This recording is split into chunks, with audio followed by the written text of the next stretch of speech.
What should be done to focus our political leaders on collaboration instead of gridlock? I know it's kind of a huge issue. Yeah, but listen, it is and it's not. I mean, again, it comes back to the answer I gave you before. The personalities have to change, or the situation won't change. Now, that means they either have to change themselves or they have to be replaced, because ultimately, it's not working right now. And I start with the president because he's the president. And the fact is that in this form of government, the executive is the person who I believe has to take the bulk of the responsibility for bringing people together. And I think that the president, in the main, has been unsuccessful at that. Now, there'd be lots of people who would give you lots of different reasons for it. But the fact is that he has been unsuccessful at that. And I think part of it was the way he came in. I don't think he came in with a respect for the other party. And the fact is that they were in the minority. He had supermajorities then, and he ignored them. You never know when you're going to need them. And then all of a sudden, John Boehner becomes speaker and doesn't have a relationship. Well, whose fault is that?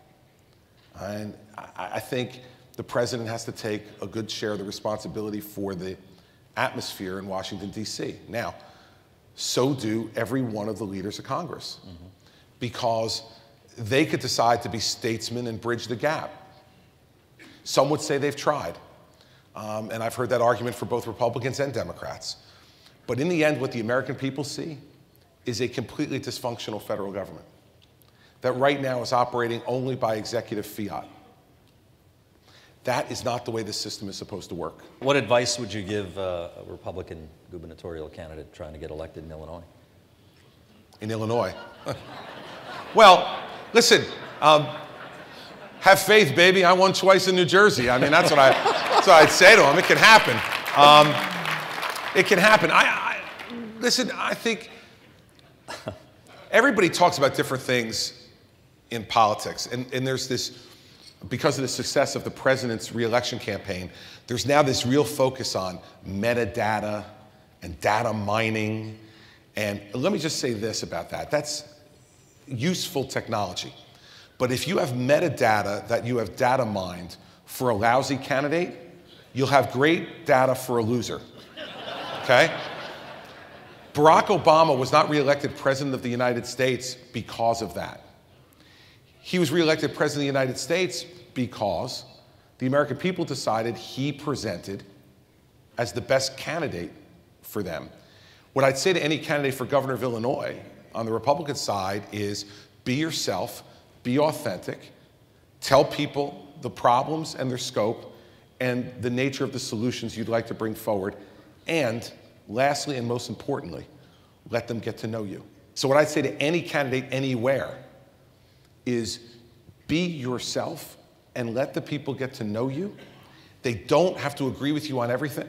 I tell candidates all the time, if you're more worried about being loved than you're worried about being respected, you may win, you probably won't, but you may win, but you will be a lousy governor. And isn't the opportunity gap that you described, isn't one of the keys to that education?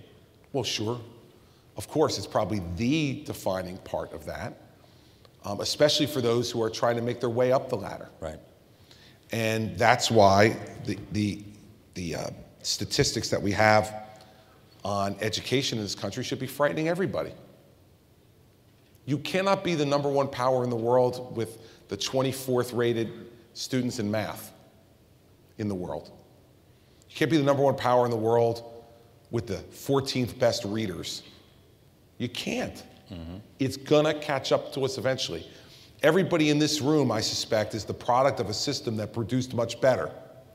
But here's the bad news, everybody, we're gonna die. And who's coming after us? And if it's the 14th and 24th rated people, how are they going to keep us #1? They're not.